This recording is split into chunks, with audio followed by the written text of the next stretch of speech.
Hello everyone, welcome back to the series of Class 12 Mathematics. This is part 4 of our topic-wise journey. I really hope that tumalage already our agor part to sai ahisa because we are building the concept step by step. And eta part skip kora is like tumalage movie ehanot mid scene jump kori asa. But don't worry, jodi tumalage miss korisa then pause this video, agor part to sai aba concept khini abar buji lua, link tumalage description aru pin comment dot pai jaba. Then come right back. Aru june last part to already saisa, then let's continue. So last video to আমি discuss কৰিছিলো equality of মেট্ৰাইচেছ I hope তোমালোকৰ মনত আছে তো আমি দুটা matrix কেতিয়া equal বুলি কওঁ তেতিয়া ইকুৱেল বুলি কম যদিহে হিহঁতৰ অৰ্ডাৰ সেম হয় আৰু তাৰ লগতে কৰেসপন্ডিং এলিমেন্টছ খিনিও ইকুৱেল থাকে সো আহা এতিয়া আমি তাৰ ওপৰত ডিপেন্ড কৰি দুটা আৰু কোৱেশ্চন ডিসকাস কৰো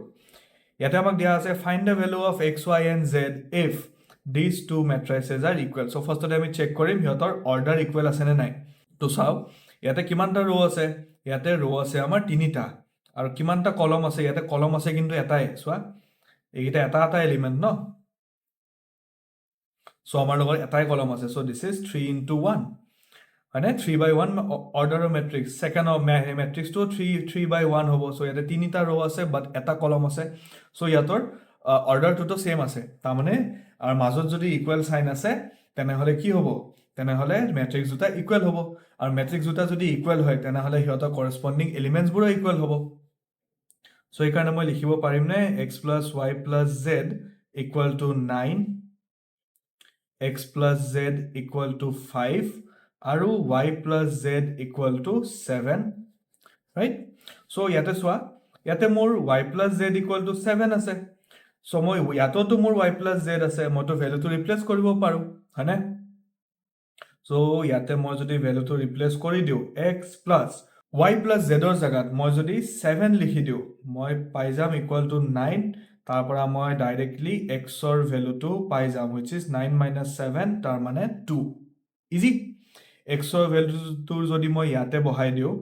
2 plus z equal to 5 তেনে হলে মই z or value to easily পাই যাম which is 5 minus 2 তাৰ মানে 3 আৰু যদি মই ইয়াতে z or value to put কৰো তেতিয়া হলে মই y value to easily পাই যাম so this is 7 minus 3 which is 4 so therefore x equal to 2 y equal to 4 and z equal to 3 easy I hope তোমালোকে বুজি পাইছা আহা আমি আৰু এটা কোৱেশ্চন চাও আৰু এই কোৱেশ্চনটো অলপমান ইম্পৰ্টেন্ট কিয় ইম্পৰ্টেন্ট হ'ব তোমালোকে এতিয়া চোৱা First of the question to dekhat lagise bahut simple question find the value of x and y if these two matrices are equal aru ami dekha paisu je duita matrix ore order same ase 2/2 ase matrix order right so tena hole yoto corresponding elements khini jodi equal ami kori diu teta hole ami x aru y value pai jam right but yate eta condition ase so first of the bora ami normally koru 3 plus 7 equal to 0 so So, এই দুটা corresponding elements or prab আমি equal করিব পাৰিম so ইয়াতে লিখিব পাৰিম 3x equal to minus 7 so x equal to minus 7/3 right কিন্তু ইয়াতে যদি মই এই দুটা element equal কৰো তেতিয়া কিন্তু সোৱা 3x equal to 4 so ইয়াতে মই minus 3x equal to 4 minus 2 so minus 3x equal to 2 আৰু x equal to 2 by minus 3 পাই আছো so এটা মেট্ৰিক্সতে x ৰ দুটা ভ্যালু পসিবল হ'ব পাৰে নেকি নোৱাৰে এটা কিন্তু তোমালোকৰ এটা কনফিউজন হ'ব পাৰে যে লাষ্ট ভিডিওটোত তো x ৰ আমি দুটা ভ্যালু পাইছিলো কিন্তু লাষ্ট এক্সাম্পলটো যদি মই তোমালোকক দেখাও লাষ্ট ভিডিওত আমি যেটো এক্সাম্পল ডিসকাস কৰিছিলো ইয়াতে এবাৰত আমি x ৰ এটাই ভ্যালু কনসিডাৰ কৰিব পাৰিম কাৰণ চোৱা মই তোমালোকক এটা বস্তু ক্লিয়াৰ কৰি দিও ইয়াতে মই এটা সাইডত লিখিছো দেই x plus y 5 plus z 2 and xy হয়নে আৰু ইফালে আছে 6 2 5 and 8 so মই কি কৈছো যে এবাৰত x ৰ এটাই ভ্যালু হ'ব পাৰে so এবাৰত যদি মই x ৰ ভ্যালু 4 লও তেনে হলে y ভ্যালু হ'ব 2 z ৰ ভ্যালু হ'ব 0 ইয়াতে x ৰ আৰু বেলেগ ভ্যালু কিন্তু আহা নাই তো সোৱা ইয়াতে মই x ৰ ভ্যালু যদি 4 দিও y ভ্যালু যদি 2 লও কিমান পাই আছো 6 পাই আছো হয়নে x plus y equal to 6 পাই আছো ইয়াতে যদি পুট কৰো 4 into 2 8 পাই আছো সোৱা xy equal to 8 so আমাৰ কাৰণে satisfy হৈ আছে এটো মই যদি 2 আৰু 4 লৈ পেলাই কৰো তেতিয়াও মই সেম আনসাৰ পাম ৰাইট কিন্তু এটো যেটো এক্সাম্পল আছে এটো এক্সাম্পলত কি প্ৰবলেম হৈছে সোৱা ইয়াতে x এ এবাৰতে দুটা বেলেগ বেলেগ ভ্যালু দি আছে সো মই এটোৰ কাৰণে যদি মই -7/3 লও ইয়াৰ কাৰণেতো মই -7/3 ল'ব লাগিব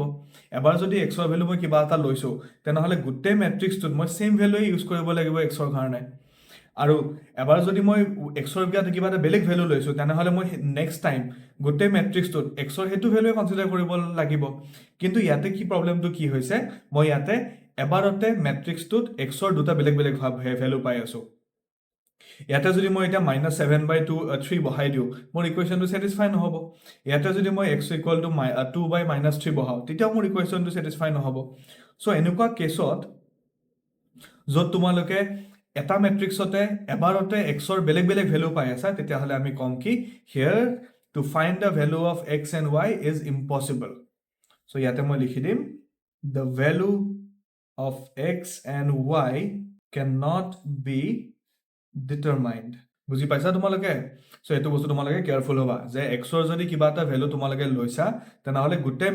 ম্যাট্ৰিক্স তো তোমালোকে x ৰ হেতু ভ্যালু কনসিডাৰ কৰিব লাগিব এনেকুৱা নহয় যে ফাৰ্স্ট ৰোত মই এটা বেলেগ ভ্যালু লৈ আছো সেকেন্ড ৰোত মই কিবা এটা বেলেগ ভ্যালু লৈ আছো হেতু তোমালোকে কৰিব নোৱাৰিবা সো আই হোপ তোমালোকৰ এই দুটা এক্সাম্পল ক্লিয়াৰ হৈছে যদি এই দুটা এক্সাম্পল ক্লিয়াৰ হৈছে তেনেহলে এনেকুৱা ধৰণৰ আৰু কিছুমান কোৱেশ্চন তোমালোকে কৰি চাবা তোমালোকক যদি আৰু কোৱেশ্চনৰ দৰকাৰ হয় তোমালোকে মোক কমেন্ট সেকশনত জনাব পাৰা নহয়তো মোক তোমালোকে ইনষ্টাগ্ৰামত ডিএম কৰিও জনাব পাৰা মই তোমালোকক কোৱেশ্চনছৰ পিডিএফ পঠাই দিব পাৰিম ঠিক আছে সো আজি ভিডিওটো শৰ্ট আছিল আজি ভিডিওটো আমি এখিনিতে সামৰিম বিকজ আমি নেক্সট ভিডিওৰ পৰা অপাৰেশন অন মেট্ৰিসেস সাম মানে প্লাস মাইনাস মাল্টিপ্লিকেশন কেনেকে কৰে মেট্ৰিক্সৰ আমি হেতু সাম সো